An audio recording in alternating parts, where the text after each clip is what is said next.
Banalata express তো আমার এই ছোট্ট ক্যারিয়ারে একটা বিশাল বড় মাইল ফলক। বিকজ হুমায়ুন আহমেদ স্যারের গল্পে কাজ করতে পেরেছি, তানিম নূর ভাইয়ের ডিরেকশনে কাজ করতে পেরেছি, সেই সাথে চঞ্চল দা, মোশাররফ করিম ভাই, শরীফুল রাজ ভাই, শ্যামল মাওলা ভাই, জাকিয়া বাড়ি, মোমো আপু, বাঁধন আপু, এরকম ফ্যান্টাস্টিক ফিনোমিনাল অ্যাক্ট্রেসদের সাথে কাজ করতে পেরেছি। সো আমার জায়গাতে একটা বিশাল একটা অ্যাচিভমেন্ট ছিল। সেই সাথে মানুষও, অডিয়েন্সও কাজটা খুবই উপভোগ করছে। স্টিল নাও ঈদ গেছে এতদিন হলো, এখনও হাউসফুল যাচ্ছে। সো অবশ্যই বিশাল বড় একটা প্রাপ্তি। দেশ বিদেশ সব জায়গা থেকে অডিয়েন্সরা নক করছে যে তাদের কাজটা ভালো লেগেছে, আমার যে ক্যারেক্টারটা ফয়সাল তারা সেটা অনেক পছন্দ করেছে। তো আর্টিস্টের কাছে এর থেকে আর বড় বেশি অ্যাচিভমেন্ট কী হইতে পারে।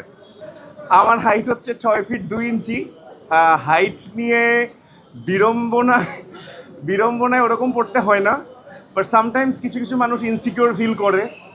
বাট আমার মনে হয় না যে আসলে ইনসিকিউরিটি ফিল করার কিছু আছে। বিকজ অ্যাক্টিং তো আসলে দুটা অ্যাক্টারের মধ্যে মেন্টাল কানেকশন। সো মেন্টাল কানেকশনের ক্ষেত্রে আসলে লম্বা ছোট এটা আসলে এত ম্যাটার করে বলে আমার মনে হয় না। তাইলে তো আর অমিতাভ বচ্চন আর জয়া বচ্চন একসাথে অভিনয় করতে পারতো না। একজন 6 ফুট 2 আর একজন মনে হয় 4 ফুট 11 এরকম কিছু। So acting is all about the mental connection and focus between the actor and co actor. So হ্যাঁ, কোনো বিড়ম্বনা হচ্ছে না, চাচ্ছিও না হোক। জিলানি পছন্দ করে গল্পটা, সে স্ক্রিপ্টটা প্রথমে পড়ে এবং সে দেখে যে যে ক্যারেক্টারটা সে করছে ওভারঅল গল্পটা তার ভালো লাগছে কিনা, এটা নাম্বার 1। আর নাম্বার 2 হচ্ছে যেই ক্যারেক্টারটা সে করছে সেই ক্যারেক্টারটার গল্পে আসলে ইম্প্যাক্ট আছে কিনা। বিকজ ইম্প্যাক্ট ছাড়া একটা ক্যারেক্টার যদি আমি করে ফেলি, সেই ক্ষেত্রে আমার যেটা objective, getting connected with my audience, my fans, my followers, my colleagues, my co actors, সেই অবজেক্টিভটা তখন আসলে ফুলফিল হয় না। তো আমি আমার ক্যারেক্টারটা এবং ওভারঅল গল্পটা কীরকম সেটার দিকে খেয়াল রাখি, এবং অবশ্যই ডিরেক্টরের দিকে খেয়াল রাখি। Because end of the day আমরা যে মিডিয়ামে কাজ করি এটা অ্যাকচুয়ালি ডিরেক্টরস মিডিয়াম। ডিরেক্টর যেভাবে দেখতে চায় ওভাবেই হয়। সো হ্যাঁ, এইসব মিলিয়ে আর কি দেখা। এটা একটা রিউমার মনে হয় যে কারণ জিলানি খুব দ্রুত ঘুমায় পড়তে পারে। এটা জিলানির একটা বিশাল বড় গুণ যে শোয়ার 1-2 মিনিটের মধ্যেই জিলানি হারায় যায়। সেটা রাতের বেলা হোক, দিনের বেলা হোক, লাইট জ্বালানো হোক, কিংবা কড়া ব্ল্যাক কফি খাওয়া হোক, আল্লাহর রহমতে আমার ঘুম নিয়ে কোনো সমস্যা নাই এবং কোনো সমস্যা না হোক। সো এটা একটা রিউমার ছিল যে ঘুম পাড়ানি গান গেয়ে তারপর ঘুম পাড়াতে হয়। বাট হ্যাঁ, এমনিতে তো ঐশী প্রচুর গান শোনায়। ওর যেই সামনের গানগুলো আসছে সেগুলো শোনায়, ওর পছন্দের গানগুলো শোনায়। যেহেতু অ্যাক্টিংটা একটা প্যাশনের জায়গা, ইচ্ছে করে সারাক্ষণই অ্যাক্টিং করতে থাকি ক্যামেরার সামনে।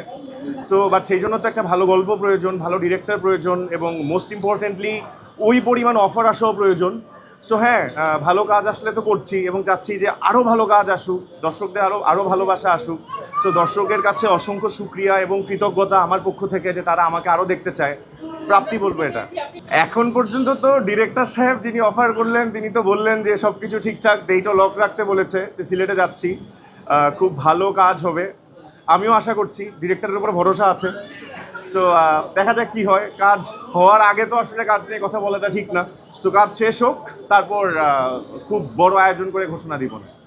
আসলে ভিকি জাহেদ ভাই আমাদের চক্রর ডিরেক্টর, চক্র 2 এবং চক্র 1-এর ডিরেক্টর। হি ইজ সামওয়ান যে whose full of surprises and he loves to give surprises. Sometimes উনি আমাদেরকেও, যারা আমরা অ্যাক্টিং করি, আমাদেরকেও গল্প বলে না, আমরা জানি না ক্লাইম্যাক্সে কী হবে। সো ভাইয়া আসলে এখনও বলে নাই যে আমি আসলে অ্যাপিয়ার করবো কি না চক্র 3-এ। বাট আমি তো খুবই চাচ্ছি যে চক্র 3-এ আমি আবার আসি। সো হ্যাঁ, আমার আশা আছে। এখন ভিকি জাহেদ ভাই যদি নিয়ে আসে আবার, তাহলে আসবো।